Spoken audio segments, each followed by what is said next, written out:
probably have more questions for him. But really proud of our guys.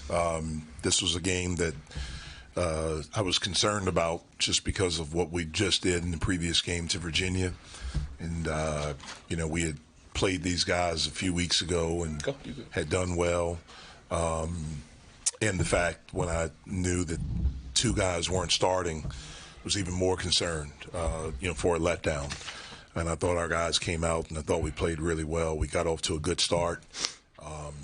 Had a little bit of after the first media timeout, some tough situations there. But guys were able to respond and pick it back up. Obviously, Blake was unbelievable. The shot making, I thought he was incredibly efficient in the manner in which he did it. And we needed all of them, especially in the first half. I thought in the second half we got into more of a rhythm offensively, collectively as a group. Zack made some incredible hustle plays, and I thought his defense in the second half was outstanding until the end when he reached his hand in the cookie jar.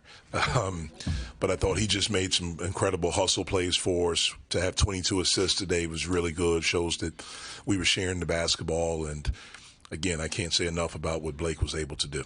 So, questions for them? Blake, you missed your first shot today. What happened there? I'm just messing. Can you just, you always talk about how you're locked in, but did today feel different at all for you? It's just putting in work. Definitely been putting in more work. I will say that about myself, but nothing different.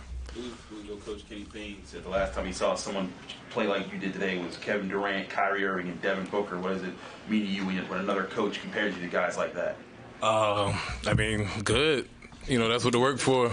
That's what to work for. I want to play at a high level, so that's great. Zack, when you got a guy hitting at a rate like he was, is it kind of tough to play with that? Or are you ever going to be hesitant to shoot, knowing that it's like, hey, I probably should just give him the ball? I feel like, us as basketball players, we need to know. We know, like, when to shoot, when not to shoot. Like, he's hot, but, like, if somebody's open, they're going to take an open shot. But, like, the basketball guy's going to find their hot hand, and you see what happened when we found it.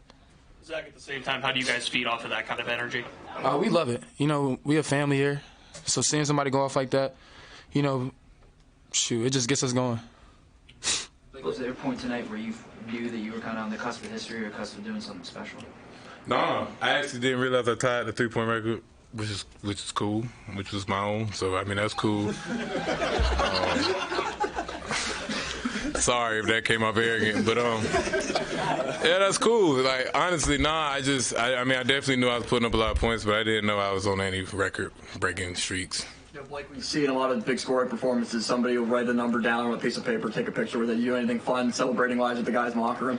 They definitely gave me a paper with 41 on it. I took a picture of it, yep.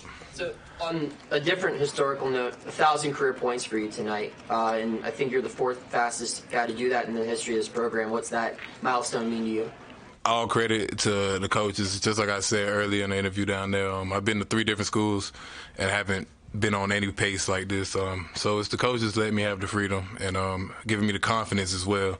And, mixed in with the work, and this is the result. Like, to be able to do what you did tonight, and given the run that this team is on right now, how much more special does that make it? And how do you guys continue to ride this surge into the late stages of February? Yeah, at the end of the day, the most special thing that happened today was we won. And we're on a 6-5 game win streak, whatever. That's the most special thing, and that's what's most important for this team. 22 of y'all's 31 made baskets, came off assists. What can you say of the life that stayed in the basketball for you guys? That's what our team is all about. Our team is extremely gifted offensively. It's just the truth. So when that ball pops around, it just makes it even harder to go up. Blake, Joe Green once said that in his career, he felt like a person only visits the zone. What's your thoughts on the zone that you're in? Is it something that you visit, or is it something that you just get in? Stay in the zone.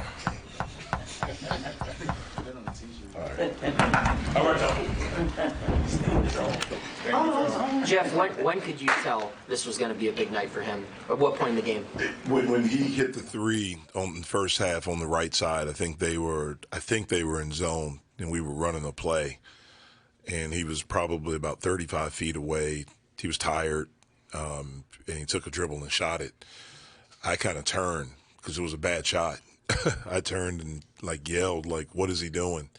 And then I heard the crowd's reaction, and I don't know if you guys can see on this side, I was just laughing and smiling. That's when I knew that, all right, he's feeling it tonight. Are you getting used to that type of turnaround? What are you doing? Then you hear the crowd reacting. Is that become a norm?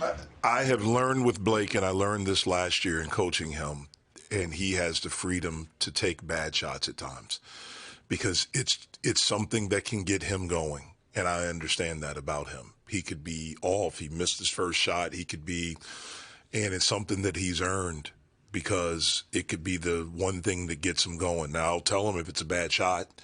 I'll tell him, like he took one where I thought he should have driven it in the second half right in front of our bench in the corner. I thought that one he should have shot fake and driven it. But he's earned the right to have that freedom. How many guys have earned that freedom for you and your head coach? I've had some guys. I've had some guys at the places that I've been. I don't know if I've had anyone shooting threes like that, though. When I've been a head coach, I don't know if I've had anyone that shoots the basketball like him. Going back to when you recruited Blake, what kind of convinced you that he could be this kind of player, and what convinced you to kind of continue? Yeah, I didn't know he could be this type.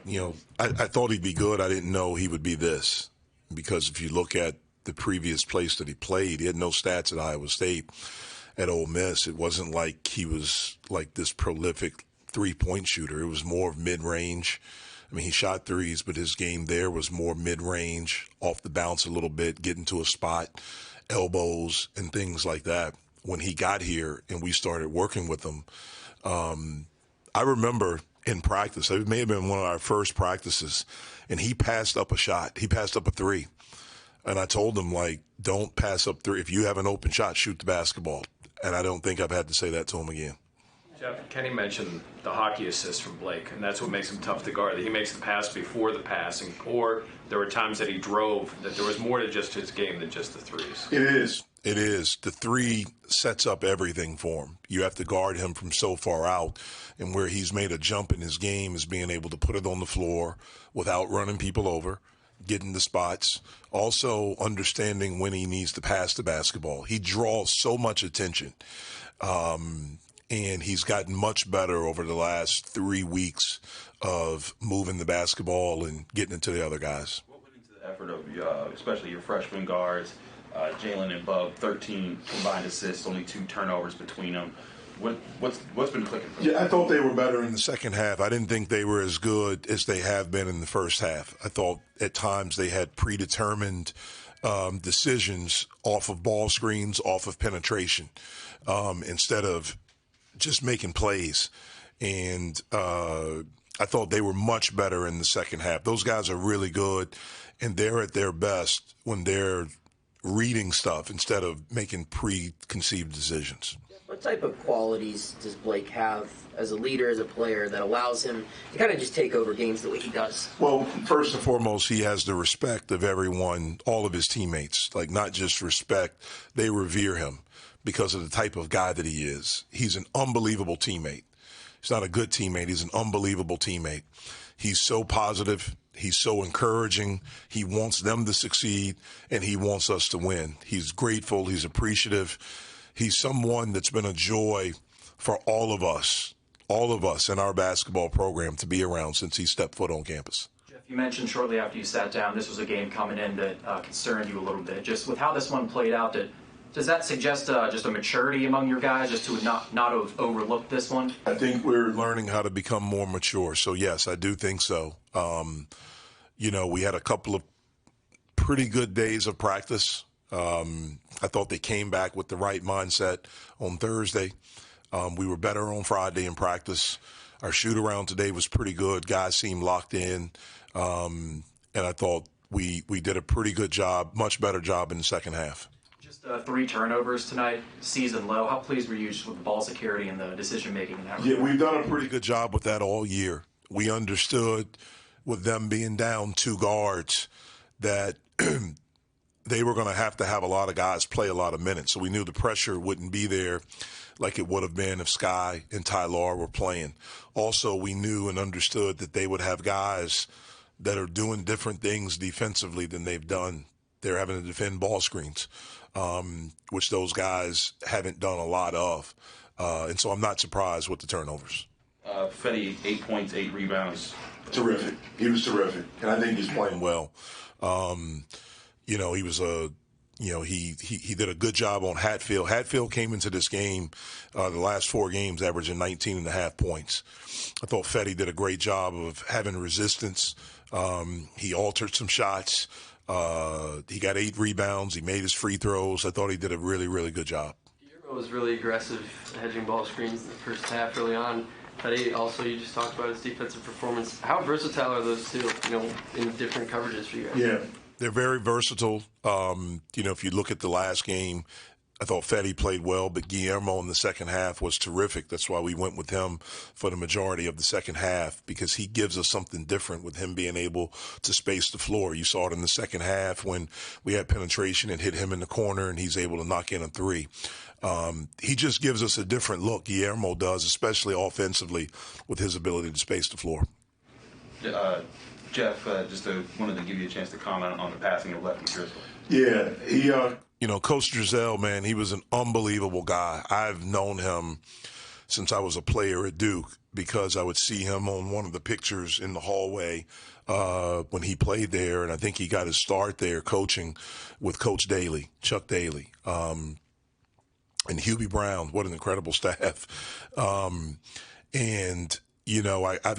got to know him over, since then.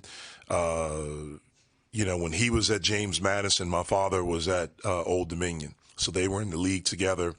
They were, incredibly, competitive, but he was always incredibly, had incredible things to say about my dad. And then when I got into coaching, he was always a guy that was a soundboard.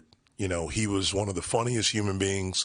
He was an unbelievable coach. If you look at what he did at Davidson, what he did at Maryland, you look at Maryland before he got there and after, during his time and after him, what he did at James Madison and what he did at Georgia State to take 4 different programs to the NCAA tournament.